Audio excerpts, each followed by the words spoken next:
Bonjour,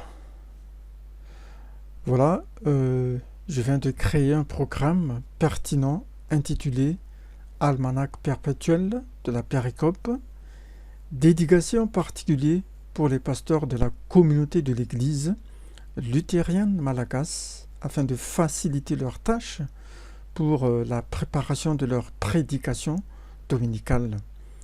Pourquoi perpétuel? Parce que la liste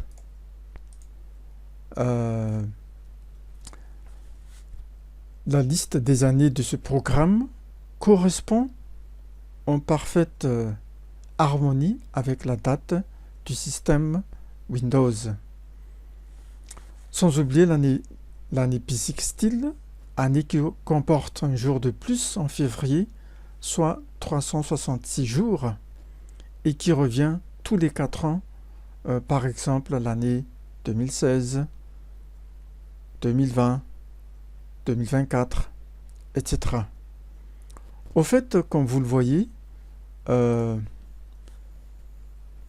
y a les deux indicateurs rouges qui nous montrent sur le niveau supérieur, à côté de la cellule violet, concernant la couleur du joug emporté avec la robe pastorale.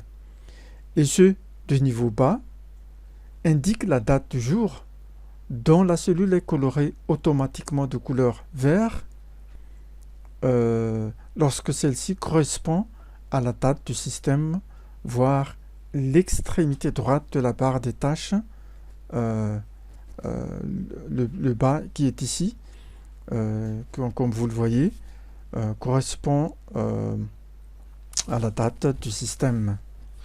Donc, c'est le premier avantage de ce programme qui vous indique déjà l'événement dominical, dimanche Advent, ainsi que les textes réservés pour les différentes lectures accompagnés par les cantiques FFPM, à savoir Jérémie chapitre 33, verset 14, verset 18, et puis Romains chapitre 13, verset 11 jusqu'au verset 14, et finalement Matthieu chapitre 21, verset 1 jusqu'au verset 9, et puis les différentes cantiques FFPM 378, 42, 50, 37, 44, 38, 39, ainsi que 173.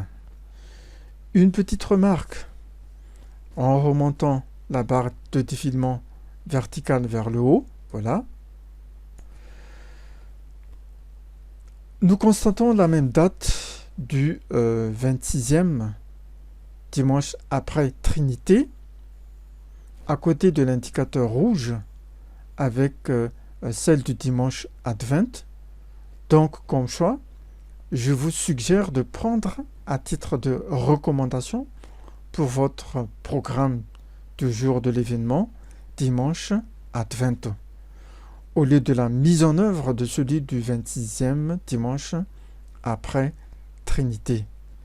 Donc, à cause de l'année bissextile, il se peut que la date du dernier dimanche de l'événement précédent, voilà, soit la même de celui de l'événement suivant, qui est en bas ici.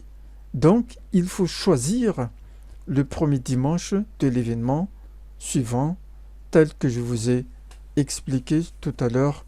Donc, voilà, je vous suggère de choisir le dimanche Advent avec les lectures qui lui correspondent. Donc, voilà pour aujourd'hui. Donc, je vous remercie de m'avoir suivi sur cette explication. Donc, on se donne rendez-vous à la prochaine tutoriel vidéo. Au revoir.